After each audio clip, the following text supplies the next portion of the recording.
Welcome home, family and fellow citizens of the African Order. I'm here with another video, and the topic of this discussion is what it means to be black. When I thought about doing this video, I was thinking about, different races or groups of people from around the world and what behavior is usually associated with each particular group. Like with the Italians, if somebody told you they were a dysfunctional group of people, you wouldn't necessarily believe that because Italians are known for big family events, um, just camaraderie. That wouldn't be consistent with what we know of Italians. But if you was to mention blacks or Africans, it would normally bring about some type of negative reputation. And the reason for that is we were taken off of our path many, many, many years ago. And ever since then, we have not made no conscious effort to reacquire what was stripped from us. And when you go forward in time as a people without your history, your culture, your language, your unity, this leaves you susceptible to all the negative connotations in the world. And this is what we're known by. And this is also one of the main motivations for me doing these videos is for us to reacquire the characteristics or the nature of our people so that when they look upon us, they will see us for who we truly are and not who we are without. So I'm thinking of an example how I can get this story out and popped in my mind an episode of Star Trek, The Next Generation.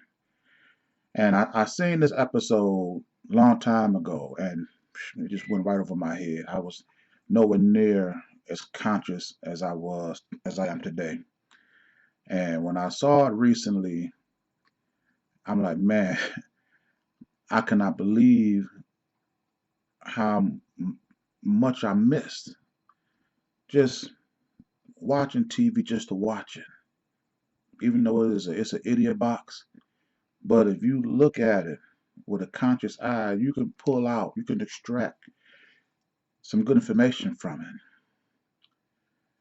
This particular episode of Star Trek was about Worf's father, who he had believed died in an attack on Kittimer, which was a planet, and by the Romulans. And this guy came to Worf and telling him that your father, is alive, and he's been held captive all these years. So Worf grabbed the guy, and basically threatened to kill him. And I'm like, this is not the attitude or behavior of a person that just heard that his father may be alive. Worf went on to say, if my father was alive, that means the shame associated with him living as a prisoner will go against everything we know to be Klingon. No Klingon would accept this. They'd rather die than be held captive. The shame associated with this would be carried on for 4 generations. So Worf went to the planet to find out whether his father was still there or not. When he gets there, he finds Klingons and Romulans living in somewhat they call peace. As when Worf see other Klingons there, they tell him, "Yeah, we've been living here with the Romulans, but your father he died in battle." And Worf wanted to know whether he died an honorable death, fighting, not in some prison camp. So they assured Worf that his father died an honorable death. He was captured, and one of the Romulan that was in charge of the camp, he came to Worf, told him that, we don't have that fighting here. We put aside our bitterness and we live here in peace. Worf had went on to eventually fall in love with the Romulan daughter, but he did not know that the Romulan was her father. Not until he went to kiss her. And when he pulled back her hair, her ear was pointed like a Romulan. And he looked back at it. He looked back at it. He like, "You're Romulan?" And she was like, "Yeah. Didn't you know?" And he like, "How could your mother mate with a Romulan?" And Worf didn't call her mixed, or she didn't say she identified with Klingon. He called her a Romulan, what her father was. I don't know why today people still get confused. If your father is white, I don't care what color you are. You white. It don't go, your DNA don't go by what you associate with or what you feel like you are today. It's what you were born with and what you're going to stay with the rest of your freaking life. You know, this is like I said, this went over my head when I first saw it. She was trying to plead with Worf to stay with him, because you loved me when you didn't know I was Robin. You loved me. And he was like, "Well, I didn't think it would be possible, but yeah, I did." And she said, "Well, see, if you can go that far, can't you go a little farther?" And this again, another lesson. When you give in and say anything positive about our natural enemy, then these Sambos and these Aunt Jemimas take that opportunity to grab you and say, you said one thing nice about him. Now let's find another. Let's find one more thing nice about him. And they won't stop until you give up your struggle for independence, because Worf wanted to go back to his way of life. He was not content on living on this planet, withering to old age and dying in this camp. He wanted to go back, and he looked forward to dying in battle, like all Klingons do. You know, uh, Living on that planet, the Romulans held all the advantages. They was the only ones on the planet with weapons. His daughter, uh, she only saw the good in her father, which she should have. That's the only thing. That's the only side she ever seen of him. But despite the fact that the Romulans had them living in an allowance society, they could only do what the Romulans allowed them to do. They had to ask or gain permission or be trusted enough to leave off the compound unattended. These are grown men having to ask, can I go into the compound? Can I go off the compound? Can I go hunt? Can I go do this? Can I go do that? Well, okay, you can go do it, but make sure you're back here by such and such time. Grown men. You don't have to be a Klingon to want to reject any lifestyle like that. All you got to do is be a man. Just be an adult. I couldn't, today, somebody telling me when I can go outside, how long I can be out there, what time I'm supposed to be back, or trying to check me when I get back. Are you out your freaking mind? I stopped doing that years ago. This is the constant state that blacks live in today. Grown men living in a state of allowance. Everything we do to take care of our own affairs, we subconsciously have to stop and check and think, will whites allow us to do this? They won't let us do that. And I'll be like, where are the adults in this room? I thought it was all adults here. You know,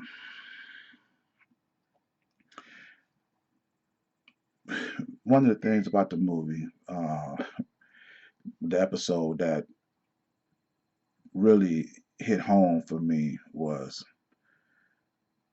when when Worf was there, he was telling the Romulans, or he was telling the Klingons, the true history of their people. Um, the Romulans took their battle songs and told them that it was a lullaby. These are songs that was used to inspire warriors to fight. You know, they was using these songs to put the Klingons to sleep, which a lot of our people today are still asleep. And the daughter, she was saying to Worf, she was upset because Worf loved her, but he still wanted to leave. And he said she wanted him to stay there with him, but she also knew that based on his reaction to her, she had no place on the Klingon world because her father was Romulan. And she was right. The other Klingon had Worf brought her back to that planet, they would have killed her on sight. And they had every right to. You don't allow the enemy to come into your territory, period. I don't care who it is. And she got upset and she was saying, why did you have to come here? We were happy before. We didn't know anything was missing in our lives. And I'm like, man, you happy living with all these holes in your life, never to be filled. And now that somebody then told you the truth about your race, your heritage, your people, now you're angry for the person that revealed them to you as opposed to the person that then took you from it. Isn't that what we are going through today? You let me go talk to any of these Negroes about coming together, doing for ourselves, whatever you're doing right now to put food on your table. What if blacks came together and built that same business or industry and you gave you a job to work there? Would you do it? These Negroes would still buckle at it. Well, why you want to do that? This is, they so used to living up under the master's thumb.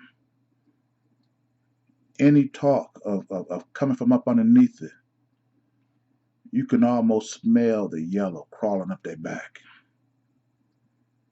Nothing but pure butter.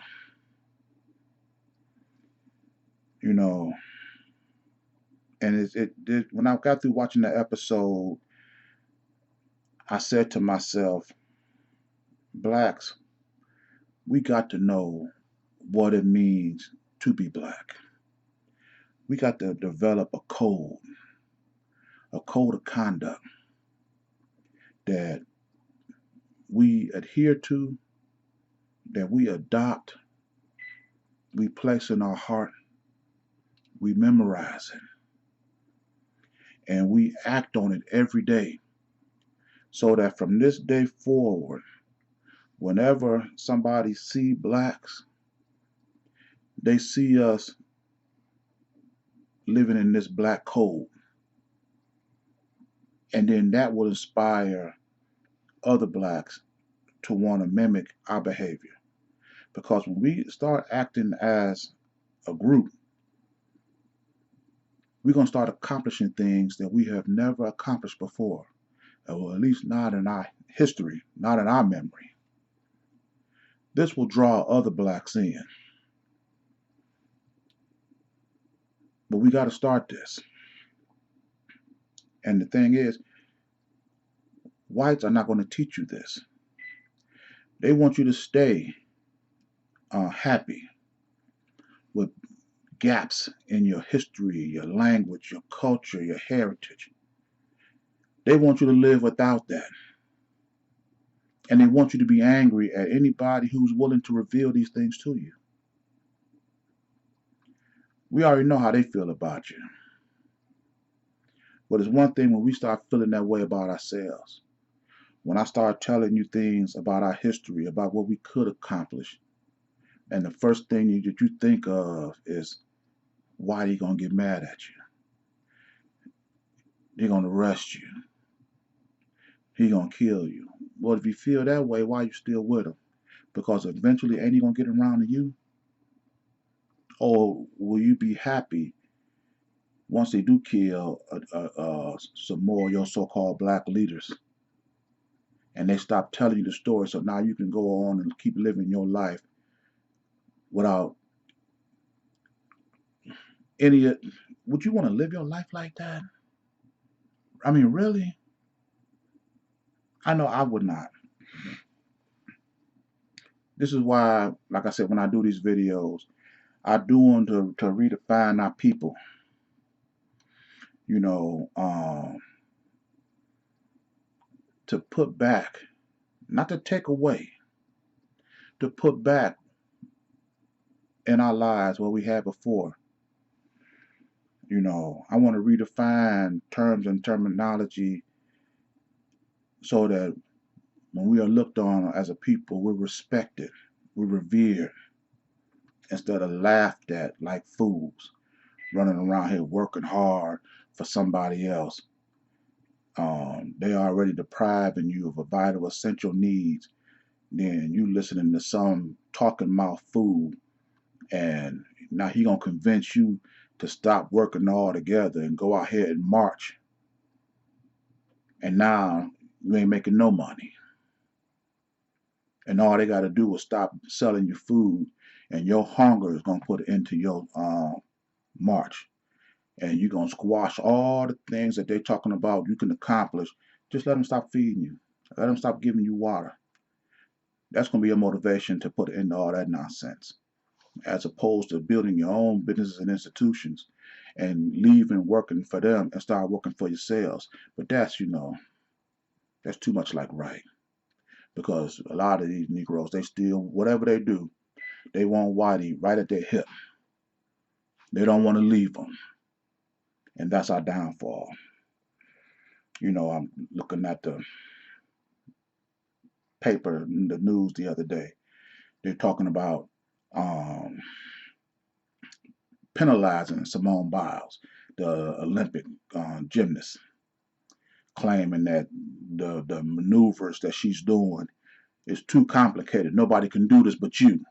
So when you do these moves, we're going to penalize you. We're not going to award you for creativity and technical difficulty. We're going to penalize you because only you can do it.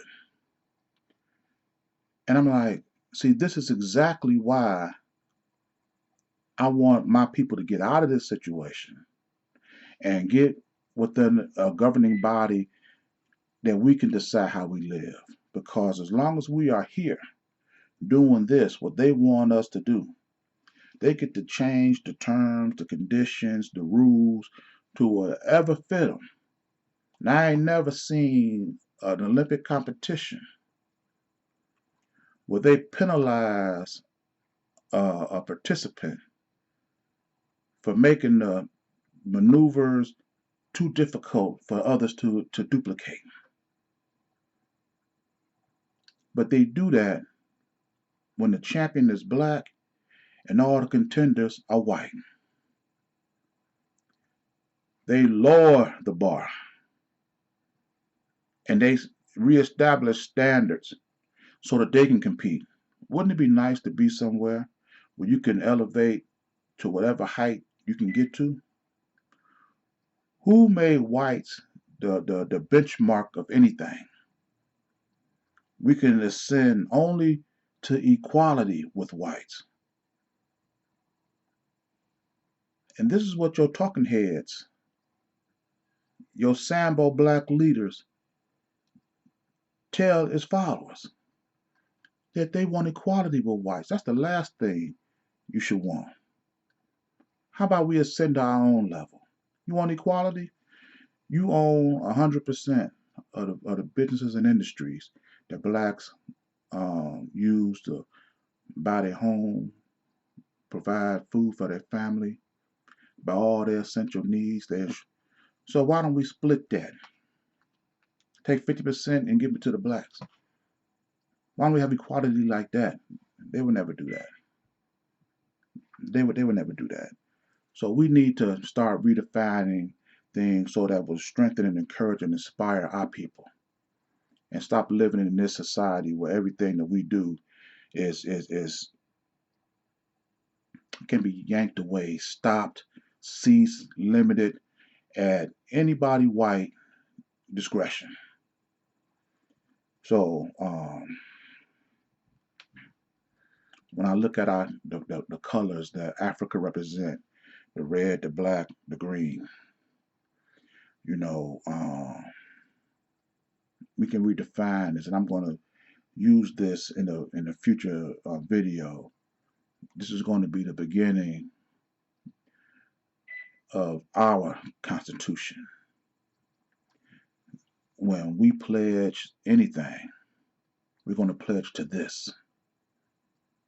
We're not going to pledge to no um, Constitution written by white people that tell us that we're only 3/5 of a human, that none of the rights and privileges of the Constitution was meant for the slaves or the descendants of slaves. And we supposed to go fight for this?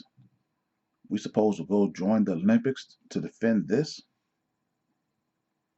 No, we're not doing that. When you think about the red, the black, the green, red, the blood that connects us as a people. When you think of the black, is the color that distinguishes us from all others.